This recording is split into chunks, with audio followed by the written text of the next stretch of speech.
يقول مسرحية صارت الدنيا بعيوني وانت أجدر من لعب دور البطولة.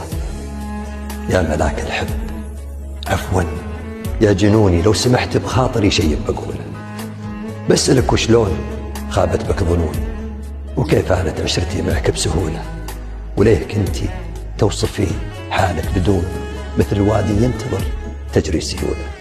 هو غباء مني سيرني شجون، أو غباء أتبع خفوقي في ميوله، أو غباء صديت عن ناس نهوني ثم ضربت الكون في عرضه بطوله. وانصحوني وانصحوني وانصحوني، لا تجي خطوات رجلينك عجولة، وكنت أكابر واحلف انك ما تخوني، لين جتني طعنتك في صدر يولها. فعلتك تنحى ويبقى يا فتون شيء واحد، وان سمحتي لي بقوله، انت اعلم من اكون ومن تكون، والجبل ما هزته ريح خجوله.